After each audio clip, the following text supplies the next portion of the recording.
사도행전 22장입니다. 사도행전 22장 1절로 21절까지 말씀. 사도행전 22장 1절로 21절까지 말씀 우리 한 절씩 교독하시고 마지막 절 함께 읽도록 하겠습니다. 제가 1절에 먼저 읽겠습니다. 부형들아, 내가 지금 여러분 앞에서 변명하는 말을 들으라.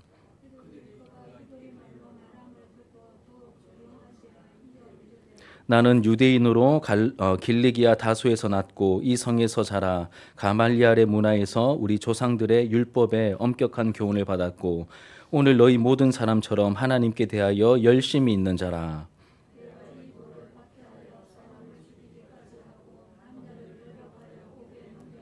이에 대제사장과 모든 장로들이 내 증인이라. 또 내가 그들에게서 다메섹 형제들에게 가는 공문을 받아 가지고 거기 있는 자들도 결박하여 예루살렘으로 끌어다가 형벌받게 하려고 가더니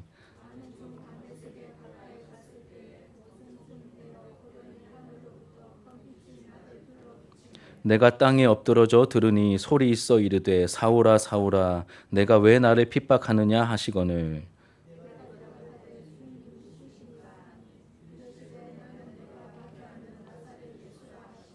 나와 함께 있는 사람들이 빛은 보면서도 나에게 말씀하시는 이의 소리는 듣지 못하더라.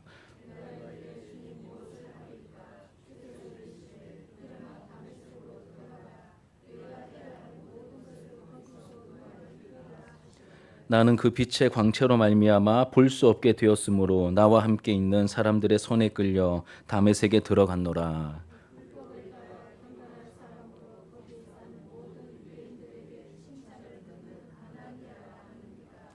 내게 와 곁에 서서 말하되 형제 사울아 다시 보라 하거늘 즉시 그를 쳐다보았노라.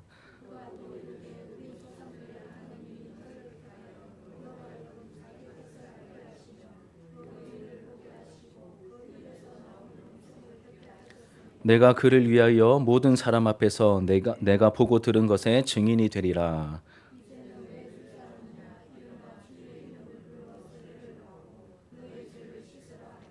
후에 내가 예루살렘으로 돌아와서 성전에서 기도할 때에 황홀한 중에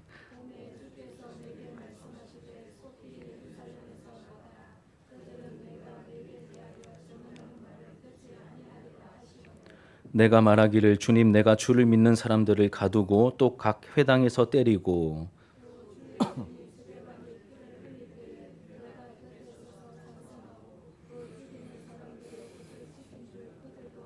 함께 읽겠습니다. 나더러 또 이르시되 떠나가라 내가 너를 멀리 이방인에게로 보내리라 하셨느니라. 아멘. 오늘 본문의 말씀으로 나에게 가장 귀한 것은 무엇인가요? 라는 제목으로 하나님 말씀 증거하도록 하겠습니다. 지난주 말씀 잠깐 좀 요약하며 복습하도록 하겠습니다. 바울은 야고보의 제안대로 유대인 형제들의 오해를 풀어주기 위해서 이 7일 동안 결례를 행합니다. 그리고 성전에 가서 제사장에게 결례가 마쳤음을 알리는 의식을 성전에서 가지게 되죠. 그리고 그 의식을 마쳤을 때에 이 아시아, 에베소라고 제가 말씀드렸습니다. 이 에베소에서 온 유대인들을 만나게 됩니다. 이 바울을 벼르고 있던 이 유대인들이 유대인들 전체가 가장 민감하게 생각하는 이 세 가지를 가지고 바울을 모함합니다. 하나는 이스라엘 백성의 정체성, 두 번째는 율법, 그리고 성전. 이 세 가지를 언급하면서 바울을 모함하며 선동하는 말을 하게 됩니다. 순식간에 바울은 유대인들에게 사로잡혀서 매를 맞고 끌려다니다가 목숨을 잃을 위기에 처하게 됩니다. 이때 성전과 붙어있는 로마 군대가 주둔하는 이 안토니오 요새에서 지켜보고 있던 로마 군대의 도움으로 가까스로 목숨을 건지게 되죠. 이 사건을 살피며 두 가지 영적 교훈을 함께 나누었습니다. 여러분, 예나 지금이나 거짓과 유혹이 많은 세상에서 헛된 것에, 헛된 말에 선동되지 않기 위해 뭐가 필요하다고 했습니까? 영적인 분별력, 다른 말로 하면 신중함이 필요하다고 말씀을 드렸습니다. 이 신중함은 그냥 갖춰지지 않습니다. 듣는 마음이 있어야 되고 품는 마음이 필요합니다. 이 둘을 합쳐서 신중함이라고 표현을 했습니다. 본성을 자극하고 욕심을 충동하는 그 말 한마디 혹은 거짓 정보에 휘둘리지 않고, 여러분, 좌로나 우로나 치우치지 않고 그렇게 바른 길을 가기 위해서는 신중한 태도가 우리에게 있어야 합니다. 이러한 신중한 태도를 가지게 되기를 축복합니다. 두 번째는 모든 것을 합력하여 선을 이루시는 하나님께서 다양한 방법으로 일하신다는 것을 기억하면서 하나님의 일하심에 열려있는 태도를 가져야 한다라고 말씀드렸죠. 이 하나님의 말씀, 성경 말씀과 세상 역사를 보면서 하나님의 일하심을 보는 눈이 열리게 될 때 우리가 자연스럽게 가지게 되는 것은 하나님의 일하심을 기대하는 마음을 가지게 됩니다. 성경 말씀뿐만 아니라 이 역사를 보게 되면 하나님의 일하심을 기대하는 마음을 가지게 되죠. 말씀으로 다룸을 받으며 하나님보다 앞서지 않는 그러한 영적 조율이 날마다 우리에게 이루어져야 합니다. 여러분, 지난주에 나누었던 내용을 복습했는데 기억이 좀 나십니까? 이 말씀을 기억하시면서 이 말씀을 붙들고 또 기도하며 한 주를 혹시 살아가셨습니까? 이런 말씀을 듣고 그냥 흘려보내는 게 아니라 들은 말씀을 기억하고 새기며 씨름하는 그 하루하루를 저와 여러분들이 함께 살아가게 되었으면 좋겠습니다. 여러분, 험한 세상에서 말씀대로 살아가려고 몸부림을 친, 이 세상이 험하죠, 그렇죠? 예, 험합니다. 유혹도 많고 거짓도 많고 많이 험합니다. 이런 세상에서 말씀대로 살아가려고 하다 보면 뭔가 좀 처절함과 어떤 상처와 아픔과 피 흘림의 흔적이 우리 안에 생기게 됩니다. 우리 영혼 안에 생기게 되죠. 이런 흔적이 주 예수의 능력으로 말미암아 치유되고 회복되는 그러한 예배 시간이 되기를 축복합니다. 이런 은혜의 흔적을 가진 사람들이 함께 모여 예배드릴 때 하나님의 깊은 임재가 우리 예배 시간 가운데 더욱 충만하게 풍성하게 나타나게 될 것입니다. 우리 예배가 더욱더 그러한 예배, 하나님의 임재와 영광이 충만하게 임하는 그러한 예배가 되기를 축복합니다. 오늘 말씀은 지난주 말씀과 이어지고 있습니다. 이 로마 군대의 도움으로 유대인들의 그 우겨쌈에서 잠시 벗어난 이 바울, 로마 진영으로 가게 되었는데 모여있는 백성들에게 내가 좀 변론을 좀 하고 싶다, 내가 내 입장을 좀 말하고 싶다라고 천부장에게 부탁을 합니다. 성경이 말하기를 헬라어로 부탁을 했다라고 이렇게 콕 찍어서 말을 하고 있습니다. 아마 천부장 입장에서는 이렇게 생각했을 것 같습니다. 이 사고를 쳐서 죽을 위기를 만난 그러한 좀 볼품없는 죄인으로만 여겼는데 갑자기 유창한 헬라어를 하니까 사람이 좀 달라 보였겠죠. 뿐만 아니라 바울이 스스로 자기 출신을 밝히기를 로마 제국에서도 잘 알려진 이 길리기아 지역의 수도인 다소 출신이다. 그러니까 뭐 오늘날로 따지면 시골뜨기인 줄 알았는데 뭐 이렇게 큰 도시에서 이렇게 뭐 서울 뭐 고향이 서울이다 이런 얘기를 들으니까 막 영어도 잘하고 고향이 서울이라 그러고 하니까 보는 눈이 이렇게 달라졌던 것이죠. 그래서 영내로 들어가기 전에 모여있는 유대인들에게 변론할 기회를 천부장으로부터 얻게 됩니다. 그리고 변론한 내용이 우리가 읽었던 22장 말씀의 내용입니다. 이 천부장에게 말할 때는 무슨 언어를 사용했습니까? 헬라어를 사용했는데 자기 동족인 유대인들에게 말을 할 때는 헬라어로 하면 안 통하겠죠. 그러니 이제 히브리 말로 히브리어를 사용하면서 백성들의 주의를 집중시키고 무언가 말을 하죠. 여러분, 어떤 말을 했을까요? 궁금해지지 않으십니까? 유대인들에게, 이 동족들에게 과연 자기를 죽이려고 덤벼들었던 이 선동되어 있는, 흥분해 있는 이 유대인들에게 어떤 말을 했겠습니까? 우리 3절을 같이 한번 읽겠습니다. 3절, 22장 3절입니다. 성경을 보셔도 되고 프린트를 보셔도 되겠습니다. 시작.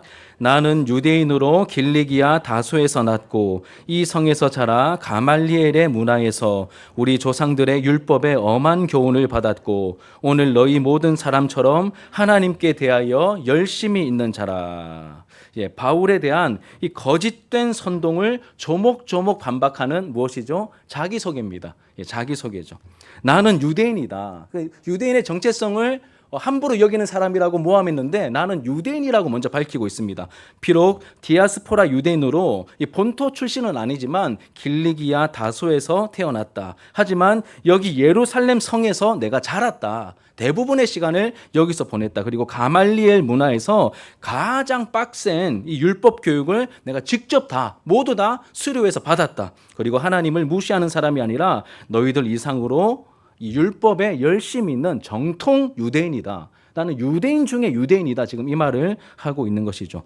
이렇게 유대인으로서 자신의 분명한 정체성을 밝히는 말로 운을 뗍니다. 그 다음에 이제 회심한 이후의 관점에서는, 그러니까 뭐 과거의 관점에서는 좀 자랑거리가 될 수 있겠지만 회심한 이후의 관점에서는 너무나 부끄럽고 치욕스러운 이 바울 자신의 흑역사와 또 어떻게 하다가 자신이 이 도를, 이 복음의 도를 따르게 되었는지를 계속해서 이야기해 나가죠. 4절과 5절을 같이 읽겠습니다.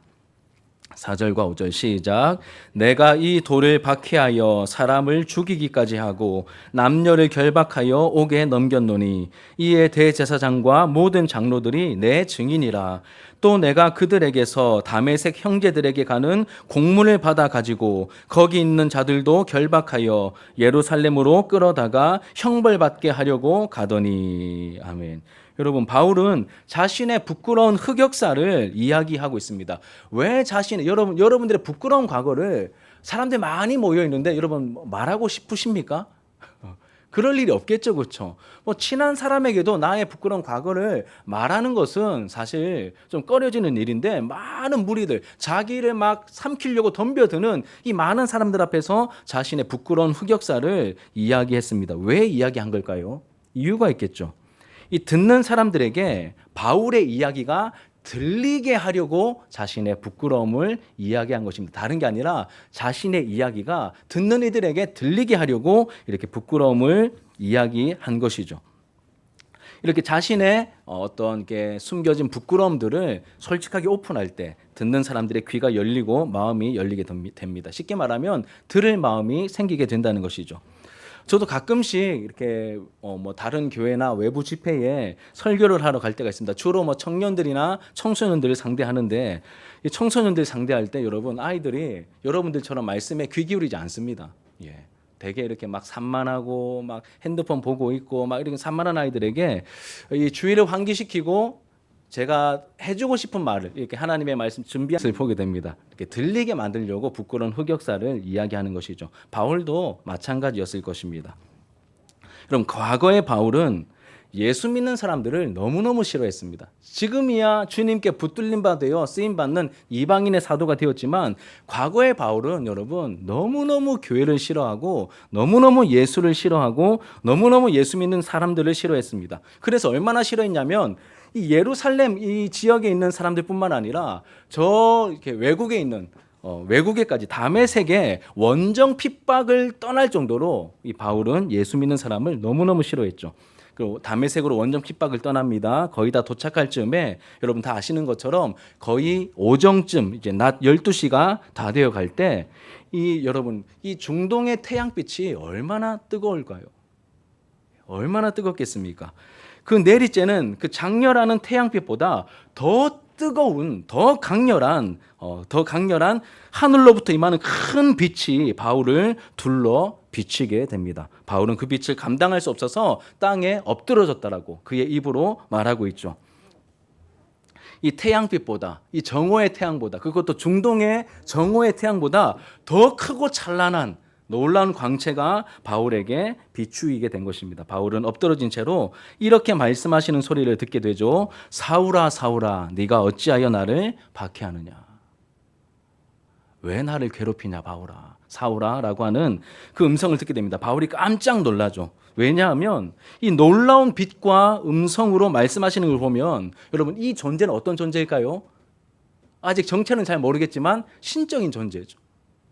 바울은 열심을 가지고 하나님을 섬겼습니다. 그 하나님을 섬겨왔는데 네가 왜 나를 핍박하느냐라고 하는 그 빛과 함께 들려지는 그 음성을 듣게 되었을 때 바울은 깜짝 놀랐을 것입니다. 바울은 핍박하거나 박해한 대상은 하나밖에 없었습니다. 누굽니까? 예수와 이 나사렛 이단의 괴수라고 불리는 이 예수와 이 나사렛 괴수 예수를 믿는 자들을 핍박하였고 그들을 잡기 위해서 원정 핍박을 가는 길이었죠. 그러니 이 말을 도대체 이해할 수가 없는 겁니다. 네가 어찌하여 나를 핍박하느냐. 신적인 존재가 나타나셔서 나에게 너 왜 나를 괴롭히냐, 왜 내 앞길을 가로막느냐, 내가 하는 일을 막느냐라고 말씀하셨을 때 바울은 이해할 수가 없었습니다. 바울은 당황하면서 다시 질문합니다. 주님 누구시니까? 도대체 누구시니까? 라고 되물었을 때 이때 분명하게 말씀하시기를 나는 네가 박해하는 나사렛 예수라 라고 하십니다. 나는 네가 박해하는 나사렛 예수라라고 하십니다. 이 한마디를 듣게 되었을 때 바울은 기절 초풍했겠죠.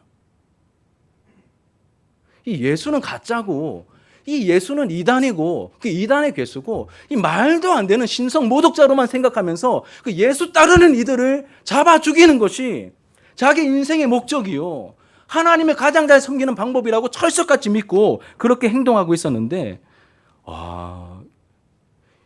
놀라운 광채와 임재로 나타나셔서 말씀하시기를 나는 네가 핍박하고 박해하는 그 예수다라고 하시니 바울이 얼마나 놀랬겠습니까? 뒤집어질 수밖에 없었던 것이죠. 이 예수님께서 이 다메섹 도상으로 가는 그 길의 끝자락에서 놀라운 영광의 빛을 두르시고 이 사울을 찾아오신 것입니다.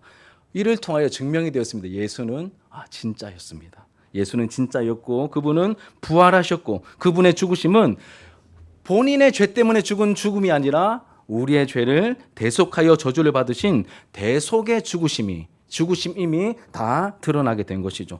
그는 진정으로 하나님의 아들 그리스도가 맞았다는 것이 이 사건을 통하여 다 증명이 되었습니다. 이 예수님의 대답을 들은 사울은 본능적으로 그분이 주님이심을 알아보고 이렇게 다시 되묻습니다. 주님이라고 부릅니다.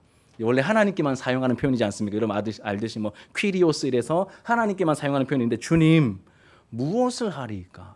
주님을 알아본 겁니다. 진정한 내 삶의 주인인 예수를 알아보고 주님 내가 이제 무엇을 하리까라고 예수님께 물어봅니다. 무엇을 해야 할지 물어봤을 때 여러분 찾아오신 예수님께서 그래 너는 앞으로 이렇게 해라라고 직접 이 순간에 말씀하셔도 될 것 같은데 예수님께서 그렇게 접근하지 않으십니다. 직접 알려주지 않으시고 일단 다메섹으로 가라. 그러면 하나님의 사람 한 사람을 만날 거다. 그 사람이 누구죠? 우리가 알고 있듯이 아나니아입니다. 아나니아를 통하여서 네가 어떤 일을 해야 될지 네가 알게 될 것이다 라고 말씀해 주십니다. 굉장히 인상적인 장면입니다. 충격적인 장면입니다. 이 바울이 얼마나 혈기등등했습니까? 얼마나 자신감에 넘쳤었습니까? 얼마나 대단한 사람이었습니까? 그런데 이 찾아오신 이 예수님을 만난 다음에 거꾸러지고 엎드러지고 앞도 보지 못하게 됩니다. 누군가의 손에 이끌려서 누군가의 그 도움이 없이는 한 발자국도 제대로 갈 수 없는 이렇게 굉장히 연약한 상황에 바울이 처하게 되는 것이죠. 여러분, 주님께서 찾아오셔서 우리를 툭 건드리기만 하셔도 우리는 아무것도 아니라는 것이 금방 드러나게 됩니다. 사울은 다른 사람의 손에 이끌림 받아요. 이 다메섹에 가게 되고 아나니아를 만나죠. 아나니아의 기도를 받고 즉시 보게 됩니다. 그리고 아나니아로부터 무엇을 해야 할지 듣게 됩니다. 그 내용이 14절과 15절이죠. 같이 한번 읽겠습니다. 14절과 15절 시작.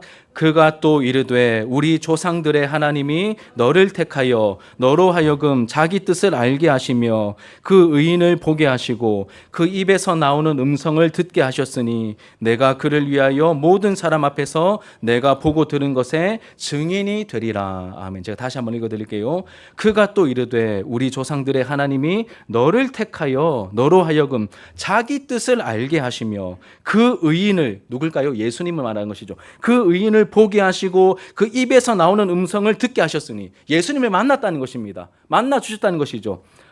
네가 그를 위하여 모든 사람 앞에서 네가 보고 들은 것에 뭐가 돼야 된다는 것입니까? 너는 앞으로 이제 그냥 네 마음대로 네 뜻을 따라 살면 안 돼. 하나님의 뜻을 따라 너는 택정함을 입었고 살아계신 예수를 인격적으로 만나게 되었으니 이제는 네가 보고 들은 그것에 대한 증인으로서의 삶을 네가 살아가야 해라고 말씀하십니다. 사랑하는 여러분, 바울이 자원하여 이방인의 사도가 된 것이 아닙니다. 사울을 택하신 분이 누구십니까? 하나님이시라고 말하고 있습니다. 하나님이십니다. 택하신 하나님께서 당신의 뜻을 알려주셨고 그 의인 즉 부활하신 예수를 보게 하셨고 그 입에서 나오는 음성을 듣게 하셨습니다.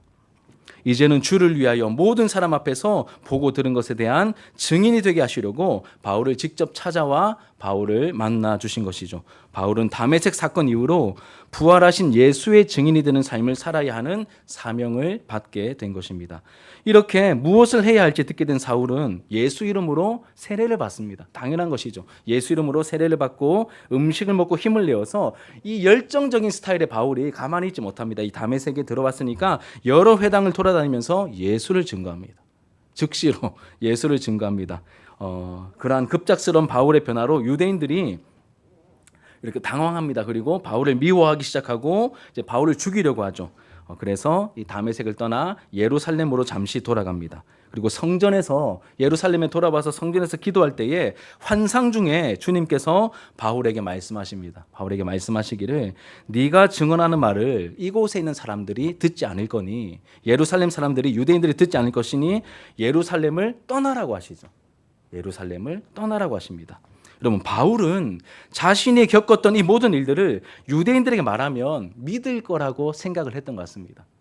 다른 사람 아니고 나 바울이니까 다메섹까지 공문 받아가지고 핍박 원정을 떠나는 나이니까 내가 하는 말은 들을 거야 믿을 거야 라고 생각을 하고 여기서 복음을 전하려고 했었지만 예수님께서는 네 말을 듣지 않을 거니 그곳을 빨리 떠나 멀리 이방인들에게 가라고 말씀하시죠. 그리고 이방인에게 이렇게 예수님께서 글을 보내십니다. 여러분, 주님께서 직간접적으로 바울이 행할 일을 알려주셨고 그리고 그 핵심적인 내용은 두 가지입니다. 네가 직접 보고 들으며 만난 예수의 증인이 되어 살아가야 한다는 것. 이것이 첫 번째이고 그 두 번째는 유대인들이 아니라 누구에게로 보내십니까? 멀리 이방인에게로 보내십니다. 첫 번째는 예수의 증인이 되는 것. 두 번째는 멀리 이방인들에게 예수를 전하는 사명을 감당해야 한다는 것이었습니다. 사실 여러분이 사울의 생각, 바울의 생각은 자신의 특별한 경험을 이 동족인 유대인들에게 이야기하면 그들이 복음을 들을 거야라고 하는 그만의 생각이 있었을 것입니다. 하지만 하나님의 생각은 달랐습니다. 하나님의 생각은 달랐습니다. 유대인 중에 유대인이요 율법에 정통했던 이 사울을 저 멀리 이방인들에게로 보내시죠. 여러분 하나님의 생각과 우리의 생각이 다를 수 있습니다. 나는 내가 생각할 때 이걸 하면 참 어울리고 이걸 하면 잘할 수 있을 거야 이런 생각이 나를 사로잡고 있을 수 있습니다. 그런데 때로는 하나님께서 그렇게 사용하시는 경우도 있지만 때로는 우리에게 분명히 말씀하시면서 너 그거 아니야. 내 계획은 따로 있어. 너 저쪽에 가서 네가 생각지 않았던 그 대상을 섬겨야 할 수도 있어. 이렇게 말씀하시는 경우도 있다는 것이죠. 여러분 지금까지 사도행전 22장에 나오는 이 바울의 말, 바울의 간증이라고 표현할 수 있겠죠. 이 바울의 간증이 담고 있는 내용을 우리가 전반적으로 살펴보았습니다. 예수님을 만나기 전에 바울은 어떤 사람이었고 또 어떤 과정을 통하여 예수를 만나게 되었고 그리고 예수님을 만난 후에 자신이 어떤 삶을 살아가게 되었는지를 이야기하고 있습니다. 이렇게 자기의 흑역사도 말하고 이 예수님에 대한 복음을 증거하면 좀 뭔가 이렇게 폭발적인 반응이 사실은 여러분 있었지 않습니까? 1, 2, 3차 선교 여행을 돌면서는 그런 반응이 있었는데 이 동족인 유대인들에게 말할 때는 어땠습니까? 이 말을 들은 유대인들이 우리가 읽진 않았지만 22절부터 이어지는 내용들을 보시면 이 말을 들은 유대인들은 발악을 합니다. 막 소리를 지르고 옷을 던지고 막 티끌을 공중에 막 뿌리면서 바울의 말 듣기를 막 발악하면서 막 거부를 하죠. 그러니 여러분 히브리어를 모르는 천부장이 이 상황을 볼 때는 어떻게 다가왔을까요? 바울이 또 사고를 쳤구나. 바울이 또 사고를 쳤구나라고 생각을 당연히 했을 것입니다. 바울이 또 사고 친 줄 알고 바울을 영내로 데려다가 제가 사고 친 것 같으니까 채찍질을 해서 신문하라고 명령을 하는데 이때 바울이 곁에 있던 백부장에게 이렇게 말합니다. 난 사실 로마 시민권자다. 로마 시민권자다라고 말하죠. 로마 시민권 여러분 다 아시겠지만 함부로 대하면 안 되는 그런 특별한 권세를 가진 어떤 라이센스가 바로 로마 시민권자였습니다. 이렇게 보고받은 백부장이 다시 천부장에게 때리려고 하다가 로마 시민인데요라고 이렇게 천부장에게 이야기를 하니까 천부장이 깜짝 놀라면서 바울의 이 시민권이 어디서부터 온 것인지 어떻게 얻은 것인지 물어보면서 그 상황이 이렇게 좀 일단락이 됩니다. 여러분 지금까지 나눈 이 말씀들 통하여서 우리에게 주시는 영적인 교훈이 무엇인지 간략하게 두 가지를 살펴보고 말씀을 좀 맺으려고 합니다. 첫 번째는 예수님을 인격적으로 만난 자기 간증이 있어야 한다는 것입니다. 다시 말씀드립니다. 예수님을 인격적으로 만난 자기 간증이 있어야 합니다. 이 사도행전 22장에 나오는 바울의 간증은 간증문의 모범 답안이라고 할 수 있겠습니다. 크게 세 부분으로 나누어지죠. 예수님을 알기 전에 내가 얼마나 영적으로 망난이었는가, 이제 그것을 먼저 말하고 있습니다. 바울은 하나님의 일이라고 철석같이 믿고 예수 믿는 사람들을 잡아다가 가두고 때리고 죽이는 일에 최선을 다했던 그러한 흑역사를 가지고 있는 인물입니다. 그리고 바울과 비슷한 이러한 흑역사를 바울 정도는 아니라 할지라도 우리 모두가 가지고 있지 않습니까? 모태신앙도 마찬가지죠. 예수님을 인격적으로 만나기 전에 나만 알고 있는, 숨기고 싶은 나만의 흑역사를 아마 다 가지고 있으실 것입니다. 교회를 싫어하고 예수 믿는 사람들을 하찮게 여기고 그들을 깔보고 우습게 여겼던 그런 흑역사를 모태신앙인을 포함해서 저도 마찬가지입니다. 다 그런 흑역사를 가지고 있습니다. 그런데 여러분, 예기치 않은 순간에 예수님을 인격적으로 만나게 되죠. 예수님께서 찾아오신 거예요. 예기치 않은 그 순간에 예수님께서 찾아오셔서 인격적으로 만나주시죠. 바울처럼 극적인 만남은 아니라고 할지라도 예수님이 하나님의 아들이시며 나의 구주 그리스도임이 믿어져서 영접하는 일이 일어납니다. 막 이 바울처럼 막 이런 이 정도는 아니라 할지라도 예기치 않게 예수님께서 말씀과 성령으로 찾아오셔서 나를 만나주시고 나에게 믿음을 불러일으켜 주셔서 예수님이 나의 구주이며 나의 그리스도임이 믿어져서 영접하는 이 사건, 영접하는 일들이 일어나게 됩니다. 이전까지는 교회를 싫어했거나 또는 아무것도 못하는 모태신앙, 원래는 엄마 뱃속에는 모태신앙인데 이것도 못하고 저것도 못해서 이렇게 모태신앙이 돼버린 그런 형식적인 그리스도인이었는데 내 삶에 갑자기 찾아오신 그 예수님 때문에, 예수님을 만남으로 말미암아 내가 달라졌다는 것을 알게 되는 것이죠. 여러분, 이렇게 예수님을 인격적으로 만나게 되면 우리가 무엇을 경험하냐면 다른 게 아니라 환상을 보거나 이런 게 아니라 그럴 수도 있습니다. 그런데 그렇다기보다는 가장 확실한 경험이 무엇이냐면 말씀이 들리기 시작합니다. 안 들렸어요, 여러분. 말씀이요. 예배 시간에 주구장창 앉아 있어도 제대로 들린 적이 한 번도 없었는데 성령께서 내 마음에 찾아오셔서, 예수의 영인 성령께서 내 안에 찾아오셔서 나를 거듭나게 해주신 그 순간부터는 말씀이 들리기 시작합니다. 들릴 뿐만 아니라 그 말씀이 나에게 하시는 말씀으로 들리고 그 말씀이 믿어지죠. 하나님의 존재가 믿어지고요. 예수님이 나의 구주임이 믿어집니다. 나에게 하시는 말씀으로 믿어지고 다가옵니다. 하나님이 다른 사람의 하나님. 그러니까 앞에 나와서 누군가 간증하면 하나님은 저 사람의 하나님인가 봐. 이렇게만 생각이 들었었는데 이제는 하나님이 누구의 하나님이십니까? 나에게 하시는 말씀이니까, 나에게 하시는 말씀으로 들리니까 이제 하나님은 누구의 하나님이죠? 우리 하나님이 아니라 나의 하나님이십니다. 저는 제가 예수님 인격적으로 만나고 경험한 가장 놀라운 사건 중에 하나가 하나님을 나의 하나님으로 고백한 것입니다. 이 하나님은 내 하나님이구나. 예수님은 죄인들을 위해서 오셨다고 했는데 나는 아무리 생각해도 죄인인데 예수님은 나를 위해 오셨구나. 나의 구주시구나. 죄인들의 구주가 맞는데 나는 죄인이기 때문에 내 구주시구나. 이것이 그럼 너무 절절하게 내 마음에 다가오고 믿어지게 되는 것이죠. 그러면서 바울과 똑같이 고백하게 됩니다. 누구십니까? 주님 누구십니까? 진짜셨네요. 하나님 안 보여서 늘 긴가민가 했었고 잘 몰랐었는데 이 말씀이 들려지고 믿어지고 그 임재와 존재가 느껴지기 시작하니까 하나님 진짜셨네요. 앞에 나와서 설교하고 간증하는 사람들의 말들이 거짓이 아니라 진짜였네요라고 하는 것을 내 중심으로 고백하게 되는 것이죠. 진짜셨네요라고 되묻게 됩니다. 그리고 내 삶의 참 주인을 알아보고 이렇게 또 고백하게 되죠. 하나님 이제 뭐 할까요? 어떻게 살까요? 그렇게 물어보게 됩니다.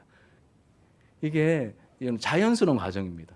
누가 시킨다고 되는 게 아니라 거듭난 사람들에게 자연스럽게 나타나는 주님을 인격적으로 만날 때 경험하게 되는 그런 과정이죠. 그리고 사실 정해진 공식은 없습니다. 어디서 어떻게 우리를 만나 주실지 알 수가 없습니다. 여러분 바울처럼 진한 만남을 경험할 수도 있습니다. 하지만 여러분 꼭 그렇게만 우리를 만나 주시는 게 아니라 신앙 서적을 읽다가 인격적인 만남을 경험할 수도 있습니다. 또 설교를 듣다가 나에게 막 그 말씀이 나에게 하시는 말씀으로 들리기도 하고 홀로 깊이 기도하다가 혹은 뜨겁게 찬양하다가 또는 여러분 어려운 이웃을 돕다가도 이런 성령 체험을 하십니다. 그러니까 여러 가지 경우입니다. 딱 뭐 일반화시킬 수가 없다는 것이죠. 이렇게 주님을 깊이 체험할지는 어떻게 체험할지는 우리가 알 수 없습니다. 하지만 이런 특별한 만남을 가진 후에는 이전과 다른 변화가 우리 속에서 생겨나게 된다는 것이죠. 말씀이 들리고 믿어지게 됩니다. 물론 믿음이 식을 때도 있고 냉랭해질 때도 있습니다. 굉장히 너무 냉랭하게 이렇게 내가 다운될 때도 있지만 하나님께서 먼저 찾아오셔서 시작해 주신 그 생명의 불씨는 여전히 그 속에 살아있죠. 중요한 것은 예수님을 만난 자기 간증이 있어야 한다는 것과 그 은혜의 사건을 여러분 잘 간직해야 한다는 것입니다. 다시 말씀드립니다. 예수님을 만난 자기 간증, 인격적으로 만난 자기 간증이 있어야 된다는 것과 그 은혜의 사건을 잘 간직해야 한다는 것입니다. 우리의 기억력은 믿을 게 못 됩니다, 여러분. 그래서 은혜를 받으셨을 때 뭐 감사 일기나 혹은 뭐 노트나 이렇게 잘 기록해 놓으시는 게 굉장히 우리에게 큰 유익이 됩니다. 내가 만난 예수님, 내가 경험한 은혜에 대해 여러분 할 말이 있다는 것은 내 안에 생명이 있다는 증거입니다. 그럼 예수님에 대해서 할 말이 있으십니까? 내가 받은 은혜에 대해서 할 말이 있으십니까? 무슨 증거라고요? 내 안에 생명이 있다는, 그 예수 생명이 있다는 증거입니다. 굉장히 이런 복된 일이죠. 그러니 이번 기회에 여러분 자기 간증을 기록으로 한번 써보시길 바랍니다. 이번 주에 숙제로 딱 이렇게 내어드리면 저야 이렇게 좀 그렇겠지만 그것보다 이런 자원에서 마음에 동하시는 분들은 자기 간증을 한번 예수님 알기 전에 내 모습, 난 어떻게 예수님을 만났는가, 그리고 예수님을 만난 이후에 내 삶은 지금 어떠한 삶을 살아가고 있는가 한번 정리를 해보시면 좋을 것 같습니다. 물론 부담스러울 수 있고 힘들 수 있지만 얻게 되는 유익이 훨씬 더 크고 많을 것입니다. 그리고 이 바울이 예수님께서 예수님께 자기가 무엇을 해야 하는지 물었을 때 아까 말씀드렸듯이 예수님은 직접 말씀해 주지 않으시고 아나니아를 통하여 간접적으로 말씀해 주셨습니다. 저는 이 부분이 좀 이해가 잘 안 됐습니다. 아니 찾아오신 김에 물어보면 직접 말씀해 주시지 왜 뜸들이시노? 왜 아나니아에게 가서 왜 다메섹 아나니아라고 이렇게 왜 다메섹에 가서 그 누군가 만날 건데 그 사람에게 들어라라고 말씀하시는 걸까? 여러분 이유가 있겠죠. 이렇게 다른 사람을 통해 듣게 하심으로 하나님의 사람들이 곳곳에 있다는 것을 깨닫게 하시죠. 직접 말씀해 주실 수도 있는데 아나니아를 통하여 듣게 하심으로 하나님의 사람들이 곳곳에 있음을 알게 하십니다. 그리고 나만 하나님께 특별한 사람이 아니라 나도 누군가의 도움을 받아야 하는 연약한 존재임을 깨닫게 하십니다. 나는 다른 사람 필요 없어요. 나는 그냥 하나님과만 교제할 거예요. 여러분 얼마나 교만한 접근입니까? 얼마나 교만한 접근입니까? 연약한 존재임을 깨닫게 하십니다. 우리는 본성상 너무 쉽게 교만해지죠. 사도 바울도 여러분 은혜를 너무 충만하게 경험하고 어디까지 갔다 왔습니까? 3층 천회까지 갔다 왔다고. 그러니 이 인간은 사람은 본성상 체질상 너무 쉽게 교만해지기 때문에 주님께서 교만해지지 말라고 뭘 두시죠? 육체의 가시를 바울에게 두셨다라고 말합니다. 그만큼 사람은 쉽게 교만해진다는 뜻입니다. 여러분 이렇게 뭔가 단계를 거쳐야 되는 이런 불편함을 겪게 하시고 과정을 통과하게 하시면서 하나님의 뜻을 바르게 따라가게 하십니다. 이것이 하나님의 일하시는 방법입니다. 다시 말씀드립니다. 하나님은 여러분 쉽게 교만해지는 나를 나보다 더 잘 아십니다. 여러분 별로 안 교만하십니까? 자신 있으십니까? 예. 쉽게 교만해지는 나보다 더 잘 아십니다. 그래서 우리를 가장 적절한 방법으로 핸들링 하시죠. 불편함을 겪게 하시고 과정을 통과하게 하시면서 하나님의 뜻을 따라 바른 길을 걸어가게 하십니다. 아마 여러분도 이런 불편함을 겪은 적이 있으실 것입니다. 하나님의 실수가 아닙니다. 하나님의 실수가 아닙니다. 우리를 다루시고 깨닫게 하시고 영적 성숙함을 갖추게 하시는 하나님의 방법인 것이죠. 사랑하는 여러분, 예수님을 인격적으로 경험한 자기 간증에는 힘이 있습니다. 이 자기 간증을 가지고 계셔야 됩니다. 지금 바울이 만난 본문 속의 상황에서는 그렇지 않았지만 더 많은 경우에 이 간증에는 힘이 있어서 많은 사람들의 마음의 문을 엽니다. 그리고 듣게 만듭니다. 오늘 본문에서는 막 바라가고 듣지 않으려고 했지만 이런 경우는 조금 오히려 소수고 오히려 마음을 열고 귀 기울이게 만드는 경우가 더 많습니다. 자기 간증에는 힘이 있다는 것을 여러분 기억하시고 기록으로 또 남겨보시고 여러분들의 영적인 자산으로 삼으시길 바랍니다. 두 번째로는 여러분, 예수님을 전하고 싶은 소원이 있어야 한다는 것입니다. 다시 말씀드립니다. 예수님을 전하고 싶은 소원이 있어야 됩니다. 첫 번째는 예수님을 인격적으로 만난 자기 간증이 있어야 된다는 것과 두 번째는 이 예수님을 전하고 싶은 소원이 있어야 한다는 것입니다. 사도행전 강해를 계속하고 있는데 제가 특별히 사도 바울이 예루살렘으로 오게 되는 그 막바지 과정과 그리고 도착해서의 과정을 보여주는 21장과 22장에서 나오는 이 바울의 모습, 바울이 처한 상황을 계속해서 설교를 하기 위해서 말씀을 묵상하고 또 전하기도 하고 깊이 생각하는 가운데 이 바울의 입장이 점점 입체적으로 저에게 좀 다가왔습니다. 여러분, 바울이 들어올 때 당신 빨리 하나님의 그 일을 이루기 위해서 예루살렘으로 빨리 가십시오 이렇게 말한 사람 있었습니까? 없었습니까? 없었죠. 다 뭐라고 말하죠? 다 말립니다. 당신 예루살렘에 가면 결박과 환란이 기다리고 있으니 안 된다. 가면 안 된다. 당신 할 일이 많으니 가지 마십시오. 저 하나같이 다 한결같이 이렇게 말했죠. 그럼에도 불구하고 사도 바울은 꾸역꾸역 예루살렘에 갑니다. 할 일이 있으니까 예루살렘에 가게 된 것이죠. 그리고 예루살렘에 도착했을 때 이 결례를 마치는 7일을 마치자마자 성전에서 갑작스럽게 일어난 이 쓰나미 같은 소요에 휘말리면서 죽을 위기에 처하게 되었습니다. 엄청난 환란이 그에게 닥쳐오게 된 것이죠. 물론 로마 군대의 개입으로 잠시 위기를 면하게 되었지만 엄청난 소용돌이의 정중앙에 여전히 서 있게 되었습니다. 오늘 본문도 여전히 그런 상황을 배경으로 하고 있습니다. 그런데 한번 보십시오. 이런 엄청난 소용돌이를 만났음에도 불구하고 바울은 정신줄을 놓지 않습니다. 갑자기 막 유대인들이 막 선동되어 가지고 막 어마어마한 쓰나미처럼 확 밀고 가는데 이 바울이 거기 막 정신줄을 놓고 아이고야 아이고 하면서 이렇게 막 쓸려가는 게 아니라 정신줄을 놓치지 않고 자기 중심을 지키고 그 자리에 마치 우뚝 서 있는 것 같은 그러한 바울의 모습을 보게 됩니다. 자신이 반드시 해야 할 일에 끝까지 집중하고 있는 그 바울의 모습을 보게 되는 것이죠. 그럼 그것이 무엇입니까? 바울이 지금 왜 예루살렘에 왔고 바울이 지금 왜 변호할 길을 얻은 것입니까? 자기 동족 유대인들에게 내가 믿고 있는 이 예수를 이 동족들에게 전하고 싶은 이 소원 하나 가지고 이 자리에 온 겁니다. 그런데 갑작스럽게 찾아든 이 결박과 이 쓰나미 같은 이 소요 속에서 이렇게 막 이렇게 이런 일들이 닥치게 되면 우리는 어떤 생각이 들죠? 막 십선이다가 야, 나는 누구? 야, 난 왜 여기 있지? 내가 왜 여기 있노? 난 뭐 해야 되노? 하면서 우리가 당황하게 되죠. 현타가 오고 멘탈이 무너지기 십상인데 바울은 자신이 왜 이곳에 와 있고 왜 이런 환란을 겪고 있는지 그 중심을 놓치지 않고 있습니다. 누구 때문이고 무엇 때문이었습니까? 예수님 때문이고 예수를 전하기 위해서 바울은 그 자리에 있다는 것을 놓치지 않았던 것입니다. 바울은 복음에 붙들린 사람이었습니다. 예수를 전하고 싶은 소원에 붙들린 사람이었죠. 우리가 너무나 잘 아는 내용입니다. 이 사람들에게 이 예수를, 이 십자가 구원의 복음을 전해주고 싶은 이 소원 하나로 바울은 살아가는 사람이었습니다. 그래서 사도행전 21장과 22장을 읽고 묵상하고 설교를 준비하면서 어느 순간에 여러분 예수 복음에 붙들린 바울의 모습이 너무 크게 다가왔습니다.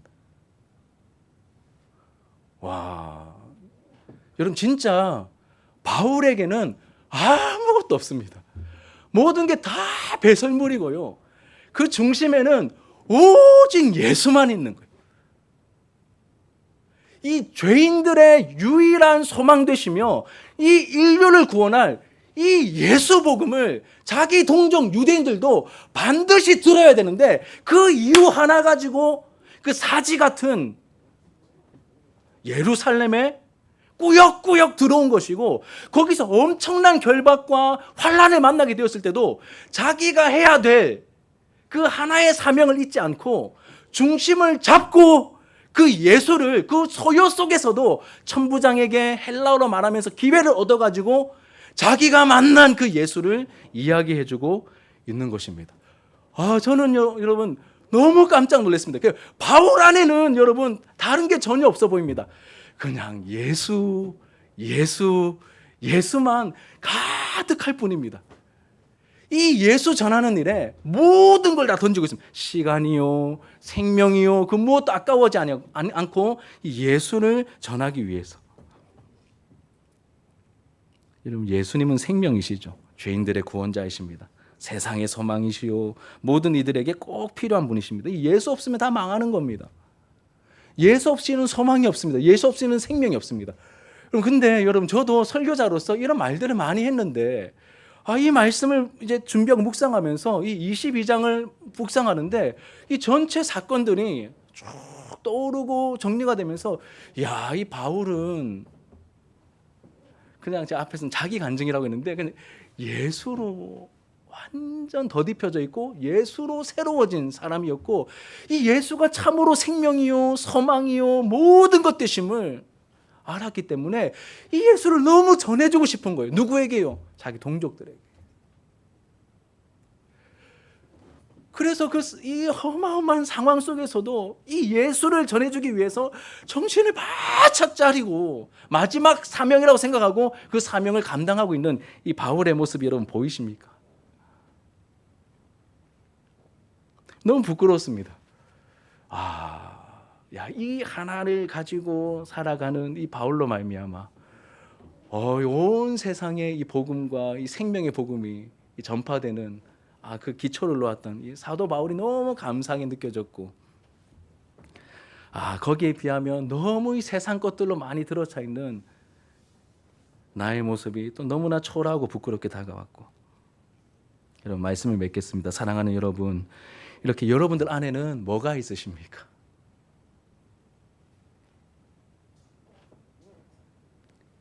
예수를 전하고 싶은 소원이 여러분들 마음에 있으십니까?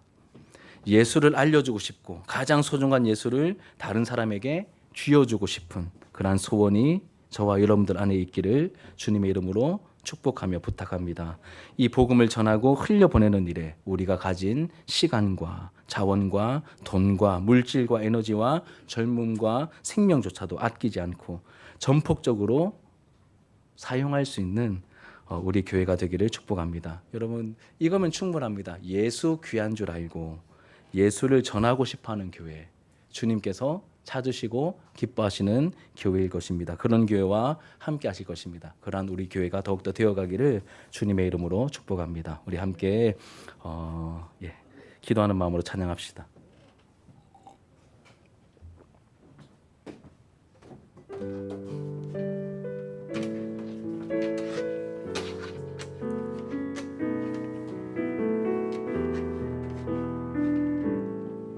내 안에 가장 귀한 것, 내 안에 가장 귀한 것 예수를 알미라.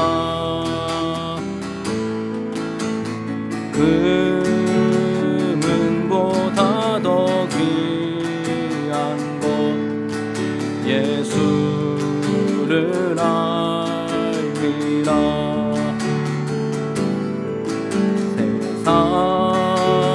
지식보다 귀한 것 예수를 알미라.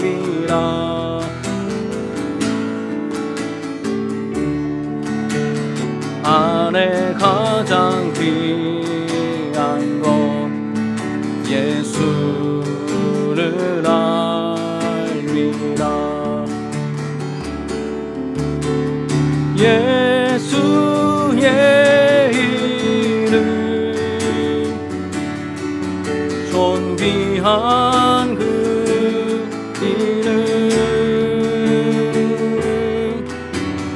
예수의 이름 능력의 그 이름 내 안에 가장 귀한 것 내 안에 가장 귀한 것 예수를 알미라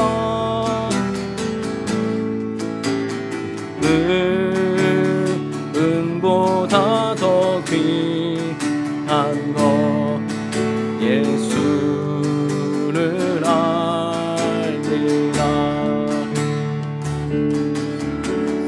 세상 지식보다 귀한 예수를 알미라 예수를 알미라 내 안에 가장 내 안에 가장 귀한 것 예수를 알미라 예수의 이름 예수의 이름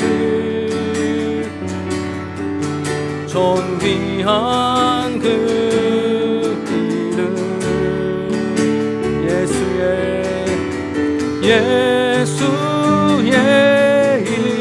이름 능력의 그 이름 예수의 이름 예수의 이름 존귀한 그 이름 예수의 이름 능력의 그 이름 나 무엇과도 주님을 바꾸지 않으니 다른 어떤 은혜 구하지 않으니 오직 주님만이 내 삶의 도움이시니 주의 얼굴 보기 원합니다 주님 사랑해요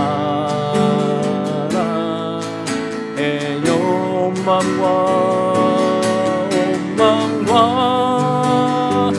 정성 다해 하나님의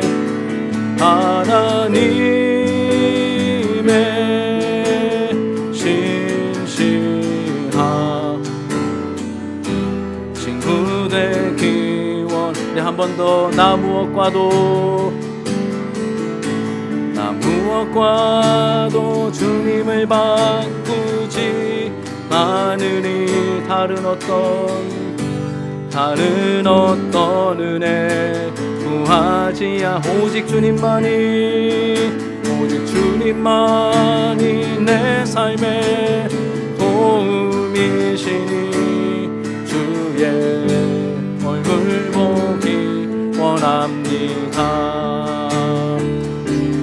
주님 사랑해요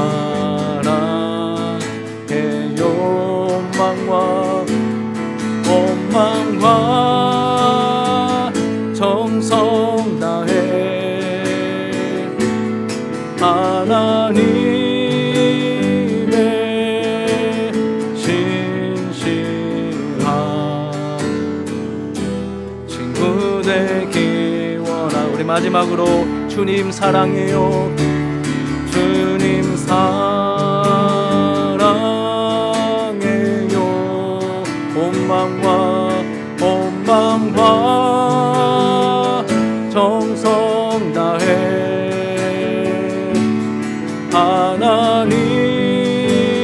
하나님의 신실한 친구 되기